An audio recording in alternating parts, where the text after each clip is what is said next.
किसी राज्य में भोला नाम का युवक रहता था। भोला अपने नाम की तरह ही भोला था। वो दिन भर लोगों के काम के लिए यहाँ वहां दौड़ता रहता, लेकिन हर कोई उसके भोलेपन का फायदा उठाता। अपना काम करवाता लेकिन उसे फूटी कौड़ी भी नहीं देता। इस बात से उसके माता पिता बहुत परेशान रहते थे। सुबह सुबह भोला घर से गायब था। अरे ये भोला कहाँ चला गया, ना जाने इस लड़के का क्या होगा। किसी ने काम के लिए बुला लिया होगा। हमारा भोला है ही बेवकूफ। कमाना धमाना तो इसके बस की बात ही नहीं है। कितनी बार मैंने उसे घर की जिम्मेदारी समझाने की कोशिश की है, लेकिन वो है कि समझता ही नहीं। तभी पड़ोस में रहने वाली फुलवा काकी आती हैं। दीपा, भोला की शादी कर दो। जब घर में बीवी आएगी तो उसे अपने आप जिम्मेदारी का एहसास हो जाएगा। लेकिन काकी, उस बेवकूफ को अपनी बेटी कौन देगा? सब यही पूछते हैं कि लड़का करता क्या है। अरे काम तो करता है, मैंने आज सुबह ही देखा है। वो कन्हैया के खेत में पानी पटा रहा था। काकी, इसी बात का तो रोना है। सब उससे काम करवा लेते हैं और जब पैसे देने की बारी आती है तो नाते रिश्ते बताकर बातों में बहला देते हैं। अब बुढ़ापे में मुझसे काम नहीं होता। मैंने सोचा था एक बेटा है, यही बुढ़ापे में हमारी सेवा करेगा, लेकिन वो तो पूरे गांव की सेवा कर रहा है। हमारी कोई चिंता ही नहीं है। तभी भोला घर आ जाता है। माँ, खाना लगा दो, मुझे फिर काम पर जाना है। घर में खाने के लिए कुछ नहीं है, पहले कुछ कमा के ला, फिर खाना मिलेगा। कैसी बातें कर रही हो माँ? गांव में सब अपने ही तो हैं, भला मैं अपनों से पैसे कैसे ले सकता हूँ? तेरी इसी बेवकूफी के कारण सब तेरा फायदा उठाते हैं। हाँ। पिता की बात सुनकर भोला बिना कुछ बोले घर से निकल जाता है। भोला, कहाँ जा रहा है? भोला, रुक रुक जा। दीपा, मेरी मान तो भोला को दूसरे गांव में किसी रिश्तेदार के घर भेज दे। उससे क्या होगा काकी, वो तो बेवकूफ का बेवकूफ ही रहेगा। तुम चिंता मत करो काकी, वो शाम तक घर आ जाएगा। भोला दिन भर दौड़ दौड़ कर दूसरों का काम करता रहता। कोई कुछ खाने को देता तो खा लेता। इसी तरह दिन गुजर रहे थे। भोला के परिवार की गरीबी बढ़ती जा रही थी, लेकिन भोला तो परोपकार में डूबा रहता। बारिश का मौसम आ गया था। सब बहुत खुश थे। राज्य के राजा कैलाशपति ने राजपुरोहित को बुलाया। जी महाराज, कहिए मैं आपकी क्या सेवा करूं? राजपुरोहित, आप अपनी ज्योतिषीय गणना को देखकर बताएं कि इस बार बारिश होगी कि नहीं। पिछले बार राज्य में बहुत कम बारिश हुई थी, जिससे किसानों को बहुत नुकसान हुआ था। हमें पड़ोसी राज्य से अनाज मंगवाना पड़ा था, जिसमें राज्य कोष का काफी धन खर्च हो गया था। मैं अभी बताता हूँ महाराज। राजपुरोहित ने ज्योतिष गणना को देखा तो उनके चेहरे पर चिंता की लकीरें खिंच गईं। क्या बात है राजपुरोहित जी? क्या बताऊं महाराज, ज्योतिषीय गणना राज्य के लिए अच्छा संकेत नहीं दे रही है। क्या मतलब? महाराज, ज्योतिषीय गणना के अनुसार इस वर्ष वर्षा नहीं होगी और राज्य में सूखा पड़ने वाला है, जिससे अनाज का अकाल पड़ जाएगा। जनता भूखों मरेगी। क्या? अगर ऐसा हुआ तो हम दिवालिया हो जाएंगे। राजा चिंता में डूब गया। उसने पूरे राज्य में ऐलान करवा दिया कि जो कोई राज्य में बारिश करवाएगा, राजा उसे राज्य कोष का 1/4 धन देगा। सुनो सुनो सुनो, इस वर्ष राज्य में वर्षा नहीं होगी।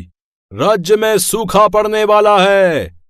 राजा ने कहा है कि जो व्यक्ति राज्य में बारिश करवाएगा, राजा उसे इनाम में राज्य कोष का 1/4 धन देंगे। सुनो सुनो सुनो।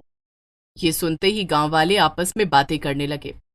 भला हम बारिश कैसे करवा सकते हैं? ये हमारे हाथ में नहीं है भैया। लगता है राजा का दिमाग खराब हो गया है। जनता की रक्षा करना उसका धर्म है, ना कि हमारा। बारिश करवाना हम इंसानों के बस में कहाँ है भैया? राजा ने कैसा ऐलान करवा दिया है ये? जब ये बात भोला के कानों तक पहुंचती है। मैं राज्य में बारिश करवाऊंगा। तू बारिश कैसे करवाएगा? जैसे भी करवाऊं, लेकिन मैं राज्य के लोगों को भूखा नहीं मरने दूंगा। ऐसा कहकर भोला अपने घर जाता है और अपनी माँ से कहता है, माँ, मैं बारिश लाने जा रहा हूँ। क्या कहा तूने? बारिश लाने जा रहा है? भला बारिश कोई इंसान थोड़े ही है जो तू उसे ढूंढ कर ले आएगा। कुछ भी हो, अब मैं बारिश को लेकर ही घर लौटूंगा। ऐसा कहकर भोला अपने घर से निकल जाता है। चलते चलते वो राज्य से बाहर जंगल में पहुंच जाता है। रात हो चुकी थी। भोला बहुत थक गया था। वो एक पेड़ के नीचे आराम करने लगता है। तभी उसे किसी के कराहने की आवाज सुनाई पड़ती है। भोला उठकर इधर उधर देखता है तो उसकी नजर एक गिलहरी पर पड़ती है, जो घायल हालत में वहां पड़ी हुई थी। भोला गिलहरी को अपने हाथों में उठा लेता है और उसके घाव को साफ करके अपने गमछे का एक टुकड़ा उसके घाव पर बांध देता है। फिर भोला उसके सामने कुछ खाने पीने का सामान रख देता है। गिलहरी भरपेट खाना खाकर पानी पीती है, जिसके बाद उसकी जान में जान आती है। गिलहरी भोला से कहती है, तुमने मेरी जान बचाई है, मुझे नई जिंदगी दी है, बोलो क्या चाहिए तुम्हें? भोला ने किसी गिलहरी को पहली बार बोलते हुए सुना था। तुम तो गिलहरी हो, फिर इंसानों की तरह बात कैसे कर सकती हो? तभी वो गिलहरी एक सुंदर परी बन जाती है। तो तुम परी हो? हाँ, मैं एक परी हूँ। तुम गिलहरी कैसे बन गई? मैं पशु पक्षियों से बहुत प्यार करती हूँ। मैं धरती पर ये देखने आई थी कि इंसान कैसे होते हैं, वो पशु पक्षियों की मदद करते हैं या नहीं। जो इंसान पशु पक्षियों की मदद करेगा मैं उसे इनाम दूंगी, इसलिए मैंने एक गिलहरी का रूप धरा।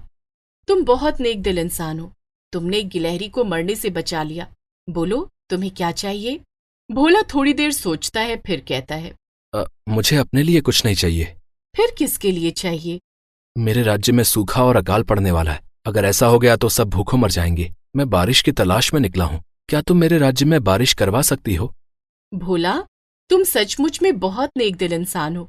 तुम्हें सबकी चिंता है, इसलिए मैं तुम्हें इनाम में ये जादुई छतरी देती हूँ। लेकिन मैं इस जादुई छतरी का क्या करूंगा? छतरी का उपयोग तो बारिश से बचने के लिए किया जाता है। जब मेरे राज्य में बारिश ही नहीं होगी तो ये छतरी मेरे किस काम की होगी? भोला, ये जादुई छतरी है। इस छतरी को जहां भी खोलोगे उस जगह पर बारिश होने लगेगी। अच्छा, क्या ये सचमुच में हो सकता है? तुम्हें यकीन नहीं है तो छतरी खोलकर देख लो। भोला छतरी खोलता है तो उसी समय जंगल में बारिश होने लगती है। ये देखकर भोला बहुत खुश हो जाता है। वाह, तुमने तो सारी समस्या ही खत्म कर दी। तुम्हारा बहुत बहुत धन्यवाद परी रानी। लेकिन जादुई छतरी की बात तुम किसी बाहरी व्यक्ति को मत बताना। अगर बता दिया तो छतरी का जादू खत्म हो जाएगा। ठीक है परी रानी। अच्छा, अब मैं चलती हूँ, फिर मिलूंगी किसी दूसरे रूप में। ठीक है, मैं भी चला। ऐसा कहकर भोला छतरी लेकर दौड़ा दौड़ा अपने राज्य की ओर जाने लगता है। थोड़ी ही देर में सुबह होने वाली थी। दौड़ते दौड़ते वो अपने राज्य पहुंच जाता है। सुबह हो चुकी थी। लोग जाग गए थे और अपने अपने घरों के बाहर बैठकर राज्य की बिगड़ती हालत पर चर्चा कर रहे थे। तभी सबने देखा कि भोला दौड़ता हुआ आ रहा है और उसके हाथ में एक छतरी है।